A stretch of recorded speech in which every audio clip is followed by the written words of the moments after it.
Bonsoir à tous, bonsoir à toutes et bienvenue à ce grand live sur votre chaîne. Nous sommes bien sûr mercredi 30 mars 2022, le mois de mars. Enfin, le plus long va se terminer dans quelques heures. Ce grand live est consacré à deux sujets d'actualité. D'abord, le contrôle parlementaire à l'Assemblée nationale. C'est donc le tout premier exercice pour la session de mars 2022. Oui, aujourd'hui, après les excuses du Premier ministre en charge de l'Intérieur et Sécurité à Celo, c'est le ministre donc de l'économie, Jean-Marie Kalumba, qui est devant les élus nationaux. Il a fourni ses moyens de défense après lecture de la motion de défiance adressée contre lui. Et en ce moment, c'est donc le vote pour ou contre son départ du gouvernement. Nous en parlons ce soir, nous, Télé 50. L'autre sujet, c'est donc le soutien déjà décrié du Rwanda contre le soutien du Rwanda au M23 contre les FARDC, Rutshuru et donc dans l'insécurité et d'autres parties de la province du Nord Kivu. Mais quelques heures après, il se constatait une sorte de rétro-pédalage alors que le Rwanda a été pointé. Pourquoi ce rétro-pédalage? On en parle également. Mais d'abord, l'actualité chez nous est prioritaire. Les grandes lignes avec vous, Christian Calonge. Bonsoir. Bonsoir Fabien, merci d'être avec nous. Place à l'actualité.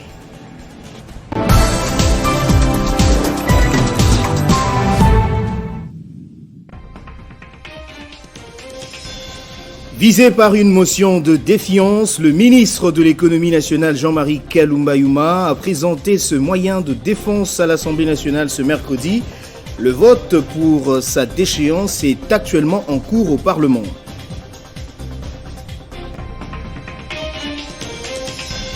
Situation sécuritaire au Nord Kivu, le Premier ministre Jean-Michel Samaloukonde a présidé une importante réunion de sécurité, objectif évaluer et donner des orientations.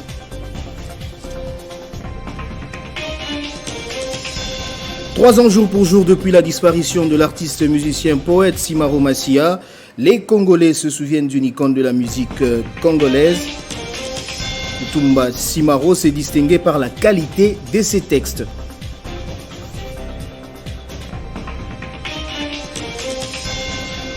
Puis dans le monde, au 35e jour de l'invasion de l'Ukraine par la Russie, ce mercredi, Moscou a fait volte-face et déclaré ne rien voir de prometteur dans les négociations de la veille. À Istanbul, les bombardements continuent. Tous ces titres vous seront développés tout à l'heure dans la grande édition de 19h avec Christopher Ochokoum. Entre-temps, l'actualité reste en continu sur notre site web, le www.tele50.cd. Téléchargez les infos Télé 50 sur www.tele50.cd.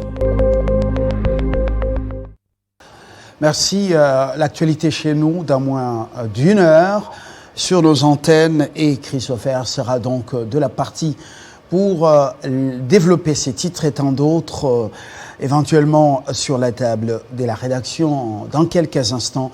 C'est donc parti pour ce grand live.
le contrôle parlementaire efficient, efficace.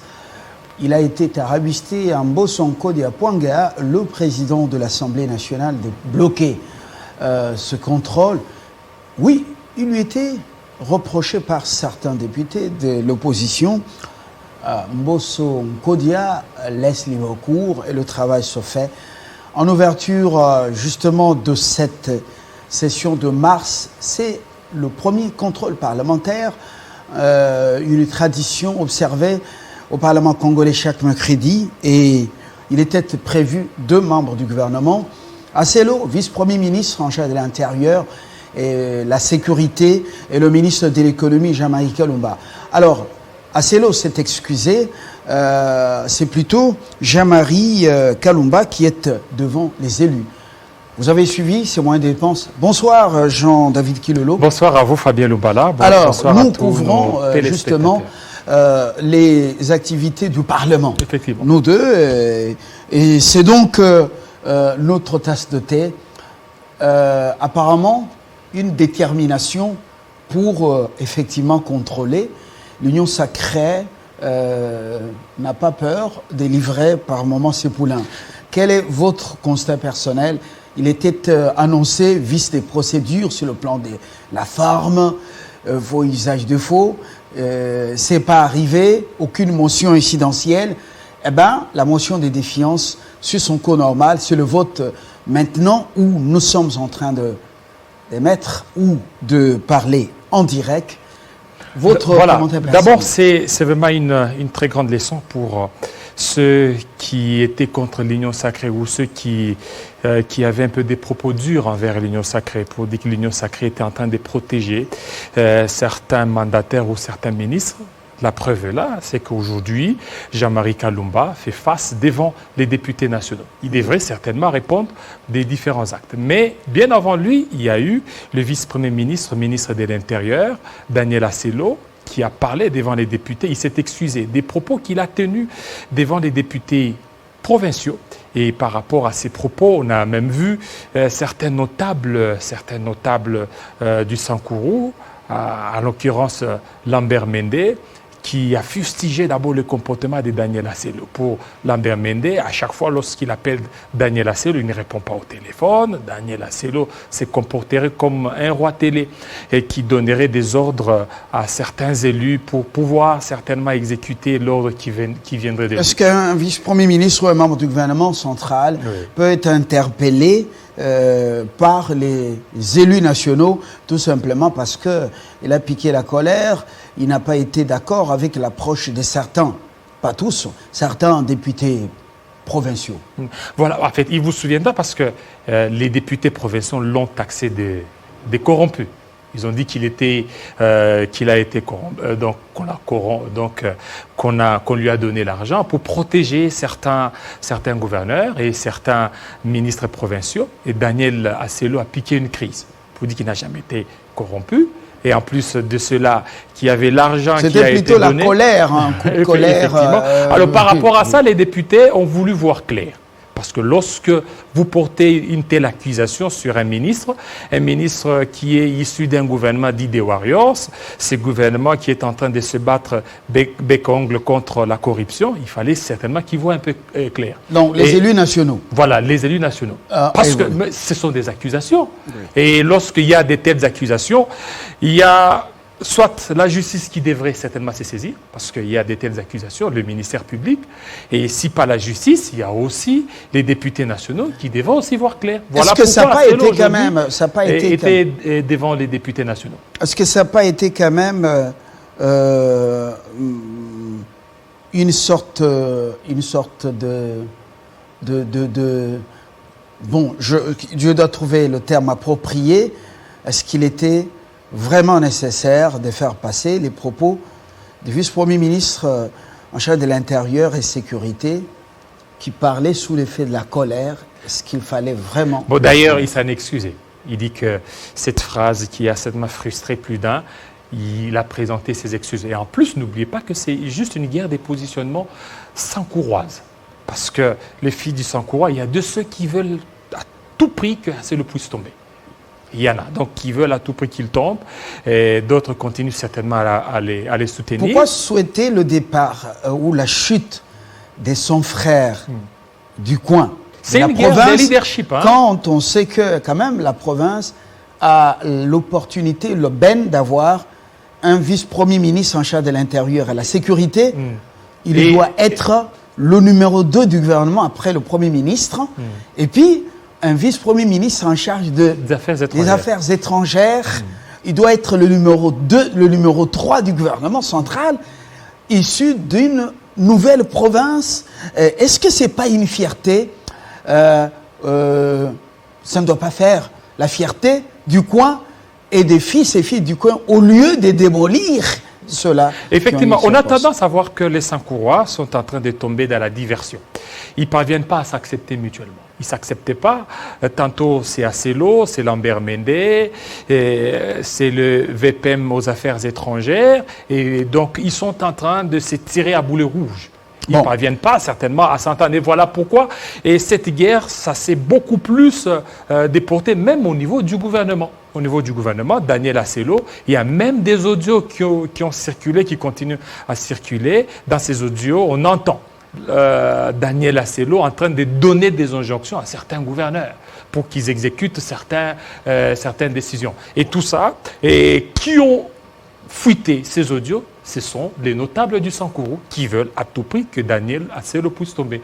Et là, ce ne sera pas du tout facile parce que déjà avec ce gouvernement des Warriors, il y a certains échos que nous recevons que peut-être au mois d'avril, il pourrait y avoir remaniement, mais on ne sait pas. La toile raconte toujours les choses et par moments on fabrique des choses. Vous connaissez ce qui se passe dans ce monde avec la toile actuellement.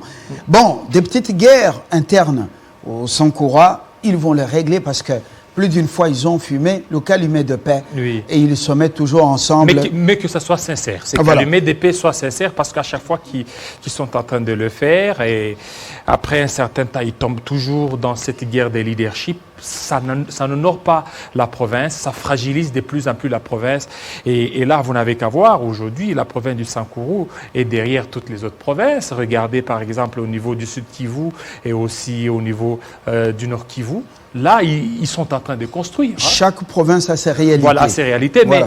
Mais la province de Sankourou est vraiment à la traîne. Il faut certainement qu'ils se ressaisissent parce qu'il y a des notables, il y a des gens qui sont en train de diriger cette province au sommet de l'État. Ils doivent tout faire pour mettre tout le monde autour d'une table afin qu'ils puissent voir ce qui va contribuer à l'apaisement de la province. Et voilà, loin du Sankourou, c'est plutôt au niveau national, la situation économique et autres sujets.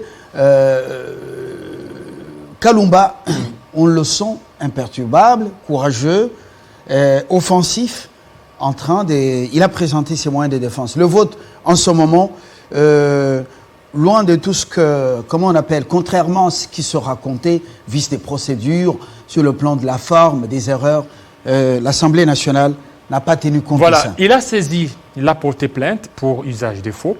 Et vous savez, Fabien Lumbala, lorsqu'on saisit, c'est quoi? C'est que le civil tient le pénal en état.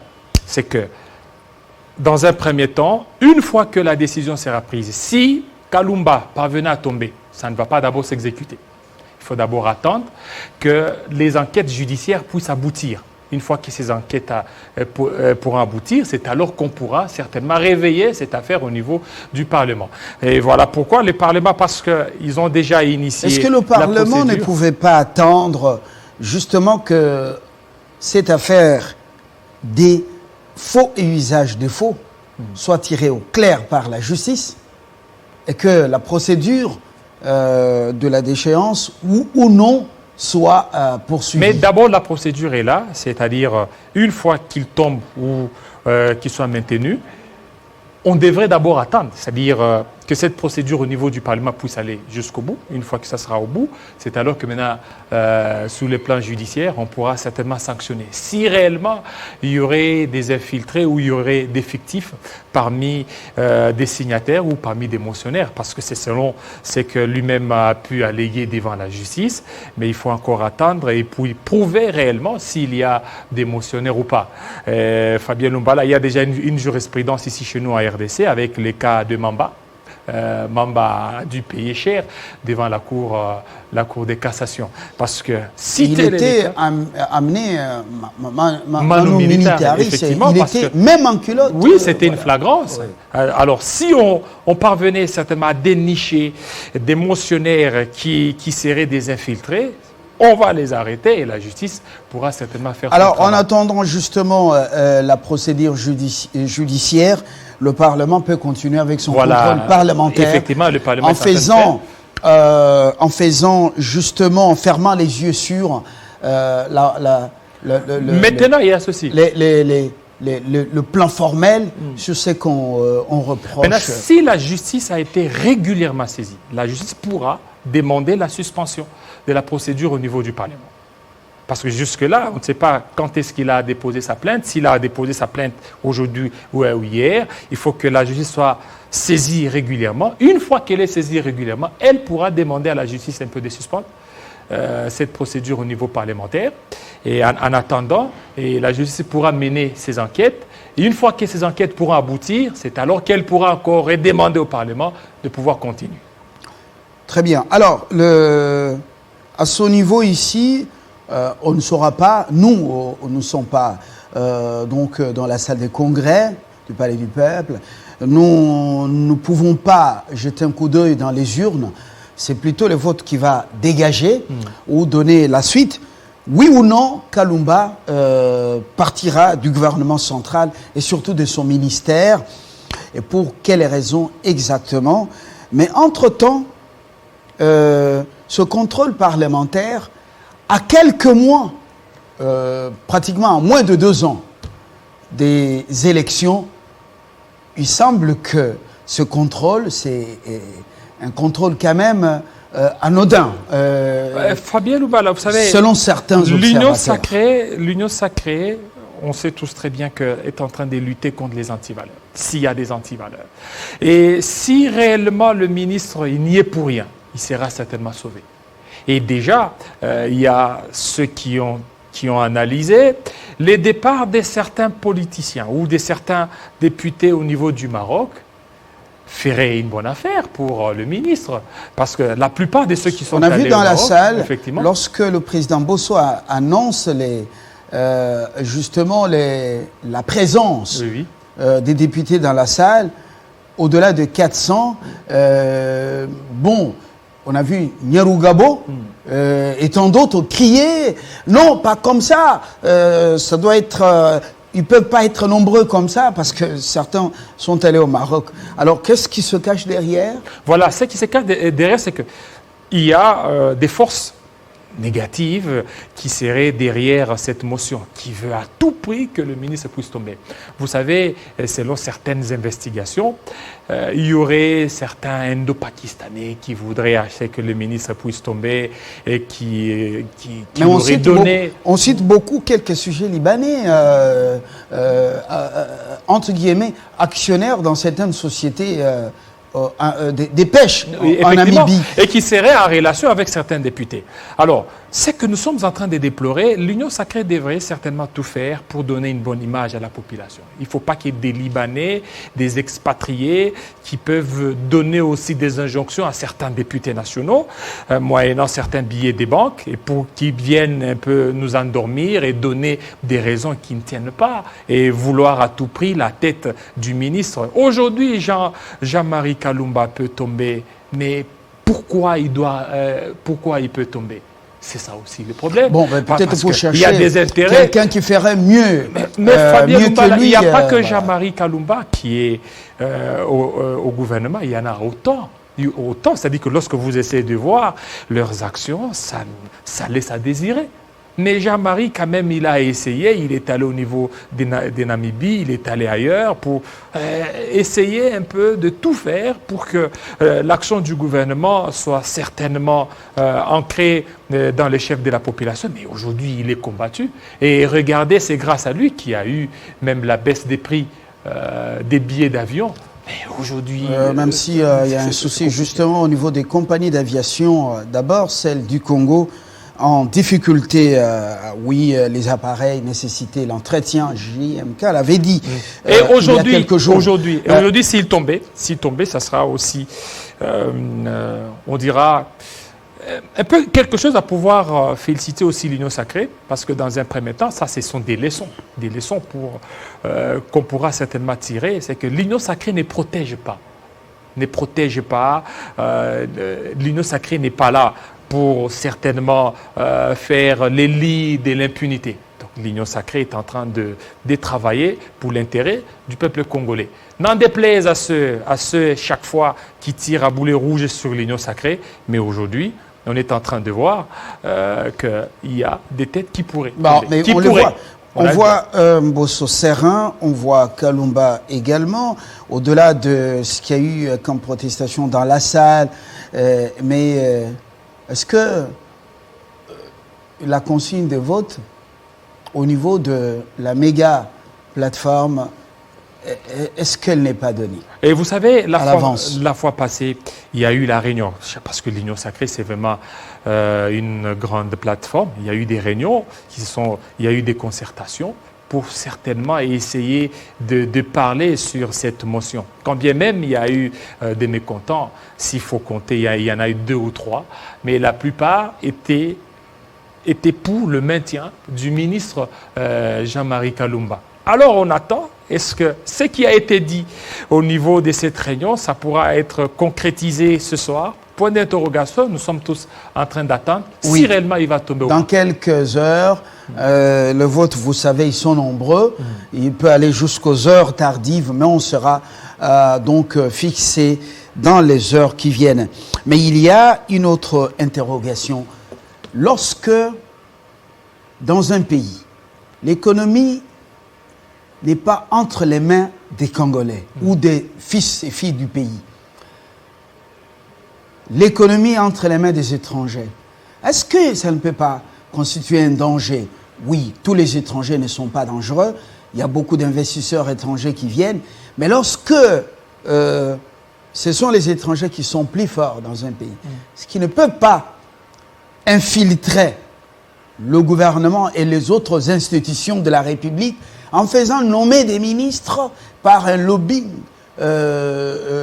financier, économique fort, en faisant voter des députés sénateurs et les envoyant pour leur lobby au Parlement et dans d'autres institutions.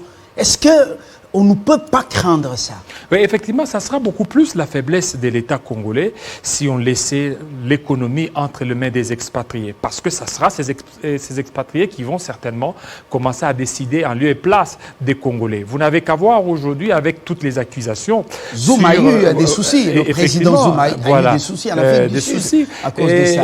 Et vous n'avez qu'à voir des accusations sur la motion du ministre qu'il y aurait des Indiens qui seraient derrière, certains députés qui donneraient l'argent à ces députés pour qu'ils puissent certainement voter pour les départs du ministre. Et tout ça, ça sera beaucoup plus fragilisé les institutions. Et déjà, au sein des institutions, si on ne parvient pas à contrôler et qu'on laisse ça entre les mains des expatriés, Fabien Lumbala, à chaque fois, nous allons commencer à vivre et à subir ce que nous sommes en train de vivre aujourd'hui avec Jean-Marie Kalumba. Parce que pour Jean-Marie Kalumba, ce n'est pas des Congolais qui sont derrière. Ce sont des étrangers, des expatriés, à qui il a refusé certaines bonhomie et que ces expatriés veulent à tout prix lui rendre cette pièce. Oui, voilà.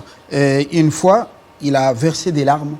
Il a dit, les montants sont tombés ici sur cette table, 1 million. Effectivement. Il a dit... Donc pour lui, il ne voit pas des Congolais, parce que nous, on a l'habitude de voir tel député. Pour lui, il ne voit pas ces députés. On a vu tous ces députés qui sont allés déposer la motion. Ils étaient au nombre de 70.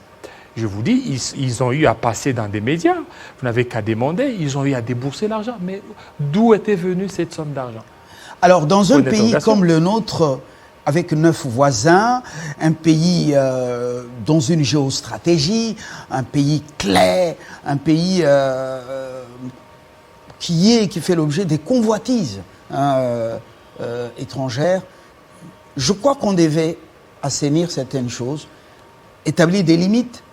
Les étrangers ont des limites, ils peuvent se limiter à ce niveau, mais pas franchir sur le plan économique et financier. Et puis, voilà, même pour les médias, les étrangers ne peuvent pas créer leurs propres médias ici. Ça pouvait peut-être voilà, aller effectivement, dans ce sens. vous voyez, c'est ça un peu le mal, c'est qu'il y a un problème aussi d'abord de la maturité. Parce qu'avec les 9 voisins, il y a des infiltrations partout. On ne sait pas où est-ce que l'ennemi pourrait venir. Et ceux qui viennent, ils ne viennent pas pour les beaux yeux. Ils viennent parce qu'il y a des intérêts ici, et ce sont des intérêts juteux. Et ils en profitent, ils voient beaucoup plus les laxismes de nous, Congolais. Alors, par rapport à ça, ils vont certainement injecter certains venins, et des Congolais qui vont se laisser faire. Une fois qu'ils se laissent faire, Fabien Lumbala, vous allez certainement constater les dégâts. Et les dégâts, c'est ce que nous sommes en train de constater. Nos propres frères, aujourd'hui, peuvent certainement se retourner contre nous. Alors, nous allons attendre l'issue de ce vote pour être fixé. Kalumba part, oui ou non. Nous, on ne peut pas décider. Nous n'avons pas les prérogatives de le faire. Ce sont les députés nationaux qui ont reçu mandat de leurs électeurs congolais. Mais entre-temps... Il y aurait toujours des consignes de vote. Ça serait donné parce que c'est en politique. Et n'oubliez pas que Kalumba est de l'AFDC. AFDC est allié. C'est vraiment une grande plateforme au sein de l'Union sacrée. Et qu'aujourd'hui, sacrifier Kalumba, Jean-Marie Kalumba, ça serait vraiment trop dur. Mais nous attendons l'issue du vote. On ne sait pas comment ça sera fait dans les heures qui suivent. Est-ce qu'il sera maintenu ou pas? Mais déjà, les consignes seraient déjà données. Et voilà, aux électeurs, quand ce sera le moment de pouvoir voter utile. Les matériels, vous voyez, ça peut venir d'un côté qui n'est pas maîtrisé, avec des conséquences fâcheuses. L'autre sujet d'actualité, c'est donc le soutien du Rwanda au M23. Le lundi, c'était, même mardi, c'était évoqué avec beaucoup de percutance. Effectivement. Par les responsables à tous les niveaux et même dans les médias. Mais quelques heures après, c'est une sorte de rétropédalage. Karega, on pensait qu'on allait lui demander dans une méthode un peu, dans un langage dur, des explications. On a plutôt entendu l'harmonisation, bientôt une mission conjointe. Voilà, une mission de vérification et de restauration de confiance. Parce que restauration de confiance, avec les accusations de l'armée, l'armée qui a accusé le Rwanda de pouvoir soutenir le M23. Et on a vu les soldats rwandais. Effectivement. À moins que Vincent Karega, à moins qu'ils soient devenus des anges qui sont tombés du ciel sans appartenir. Et même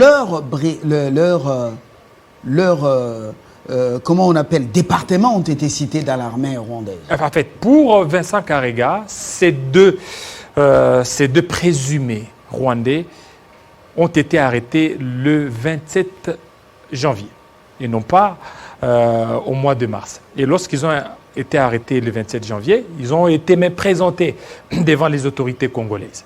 Alors, quelque temps, pour lui, il dit, il ne comprend pas qu'il a été encore présenté, qu'ils ont été présentés pour le mois de mars. Pourquoi le même adjudant ou le même personnes qui ont été arrêtées au mois de janvier être encore présentées au mois de mars? Comment on saura que ce sont les mêmes? Et en plus, lui, il dit que ce sont des Congolais. ce sont des Congolais, et que l'Adjida, il y a un qui Le a même été... discours à Kigali. Et un qui a été... Quand il y a un problème, c'est au Congo. Il dit c'est un Congolais. Les auteurs de tout ce qui se passe au Cet Congo sont à adjudant Kinshasa. serait marié à une Kassaïenne. Il serait marié à une Kassaïenne. Oui, quand il y a souvent un problème, c'est toujours Et que au Kasaï. il serait des Massissi. C'est toujours le Kasaï qui Ils ont dit qu'il serait des Massissi et que les enfants, ce seraient des enfants Kassaïens et aussi ceux des Massissi. Et que le fait de donner une autre nationalité autre que congolaise, ça serait beaucoup plus dangereux. Et vous allez comprendre que Fabien Lumbala, on a vu Patrick Mouyaya très offensif sur TV5 Monde. Il dit qu'on ne veut pas de l'hypocrisie rwandaise. Mais ce matin, on a suivi Patrick Mouyaya sur les ondes des RFI. Il a été beaucoup plus tendre envers le Rwanda. Il dit que non, il y aurait certainement une mission de vérification, une mission qui sera mise en place pour restaurer la confiance entre les deux États.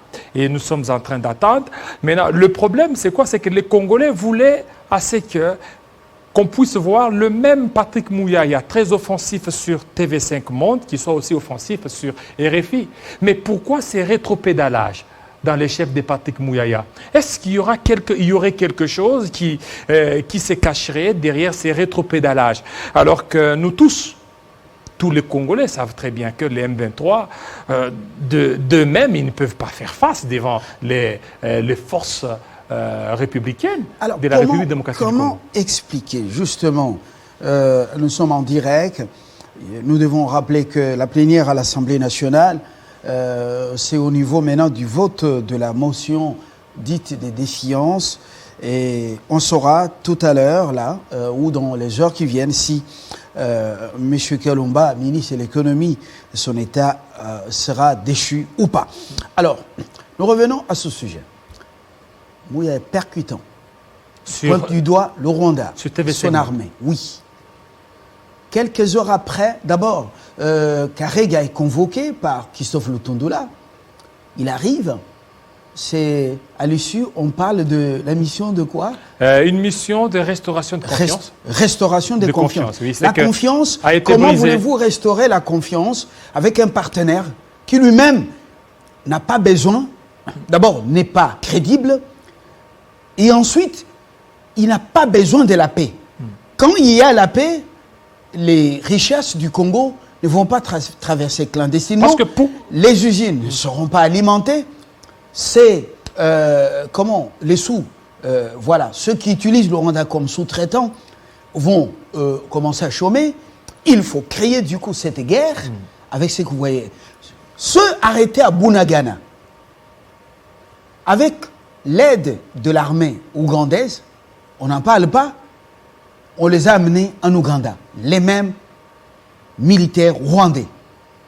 Alors, on se demande pourquoi les amener en Ouganda. Parce que lorsque Karega a été reçu, il dit il faut qu'il y ait une mission de vérification. Vérifier quoi? Voilà, des vérifications de toutes les allégations.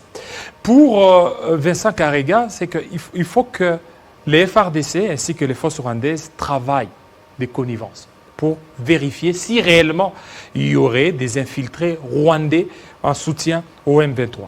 C'est-à-dire que vous allez comprendre que le Rwanda s'est senti un peu lâché par la République démocratique du Congo parce que la RDC, avec la force conjointe ougandaise, le Rwanda veut à tout prix aussi entrer dans cette danse-là. Pour y faire quoi?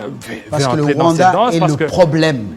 C'est la source, c'est aussi un canal de déstabilisation du Congo. Comme il y a conflit, pour venir y faire quoi? Et comme il y a conflit... La confiance, comment peut-on établir la confiance ou la rétablir avec un partenaire qui n'est pas crédible, qui n'est pas lui-même digne de confiance?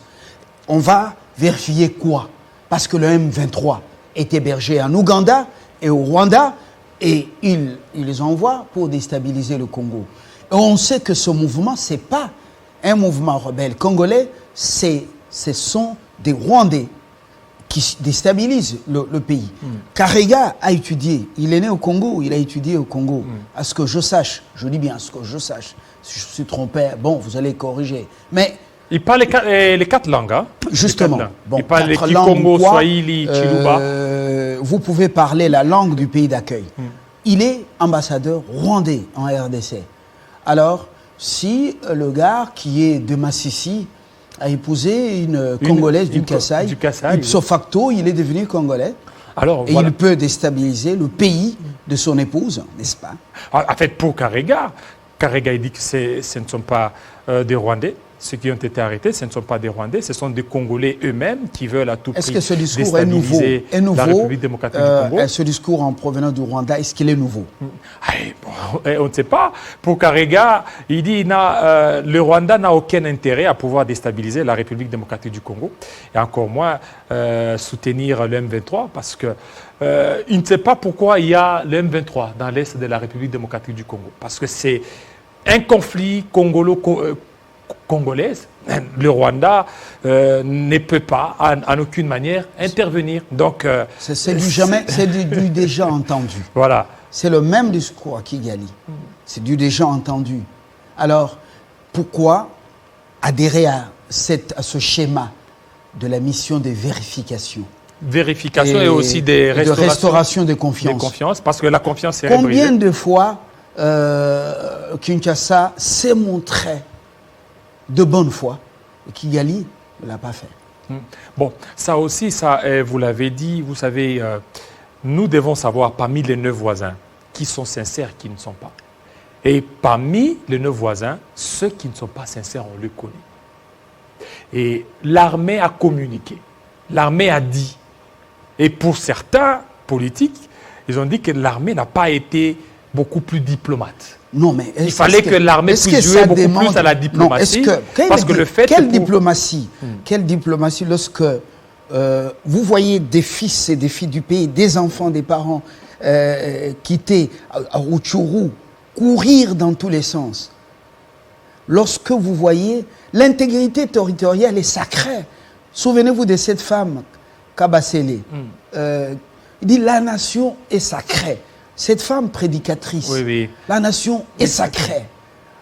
Et lorsque le chef de l'État prête serment, mais ça ne transige pas lorsqu'il s'agit de la nation, lorsqu'il s'agit de l'intégrité territoriale. Est-ce qu'à son niveau ici, ça demandait de faire une sorte de rétropédalage au nom de la diplomatie? Et c'est ça aussi, parce que si vous suivez déjà Jeune Afrique, pour Jeune Afrique, les communiqués des FARDC, c'est-à-dire ça n'a pas plu certains politiques. Pour certains politiques, par exemple, ça n'a pas plu. Bon, ça c'est Jeune Afrique qui a dit, il dit que ça n'a pas plu certains politiques. Jeune Afrique, c'est souvent parmi les pyromanes. Effectivement. Voilà. Et qu'il y aurait des sanctions qui seraient en vue contre donc les rédacteurs de ces 10 communiqués des FARDC, qu'il y aurait des sanctions. Ça, on prend ça au conditionnel. Alors, s'il y aurait sanctions, ça, pour moi, je dirais qu'ils ont mal joué. Il ne fallait pas qu'ils fassent ces jeux. Parce que si on parvenait certainement à sanctionner, ça serait une manière de démoraliser notre propre armée. Parce que le travail qu'abat l'armée congolaise dans l'est de la République démocratique du Congo, c'est vraiment un travail de titan qu'il faut certainement saluer ce travail. Parce que si on parvenait aussi à les sanctionner, ça serait démoralisé. Et si on démoralise l'armée, donc ça sera une manière aussi de jouer au jeu de l'ennemi. Et puis ça ne sera pas une très bonne Jeune Afrique et ces médias que vous connaissez, c'est comment on appelle, ballon d'essai.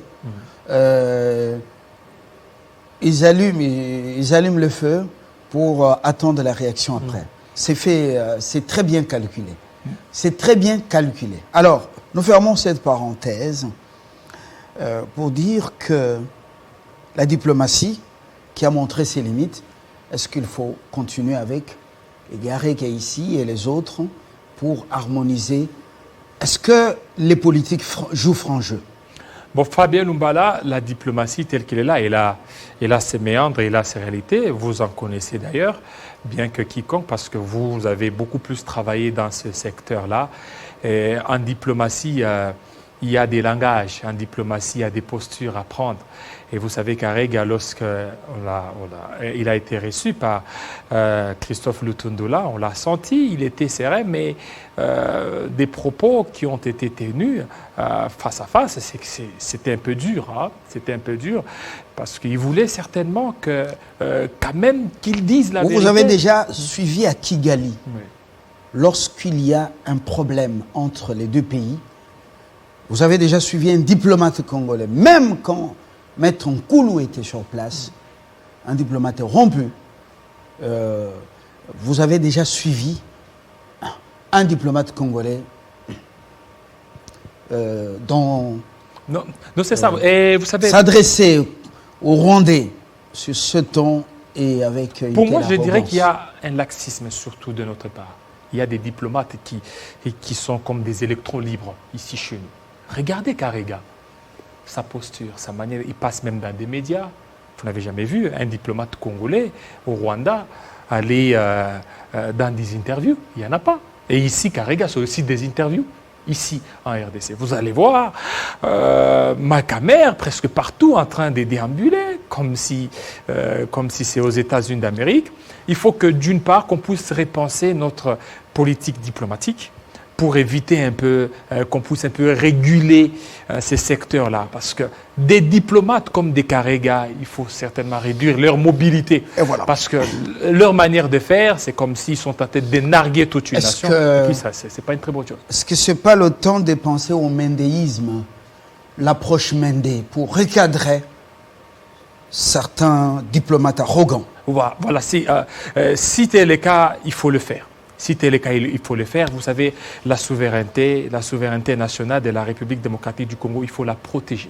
Il faut la protéger et puis refuser un peu ce tourisme-là exagéré des Vincent Karega qui est là, qui passe dans des médias, vous allez le voir. Et peut-être ici à Kinshasa, il n'est pas trop visible. Lorsque vous êtes au niveau de Goma, il donne des interviews à des médias qui sont là-bas et puis ils parlent en toute aisance.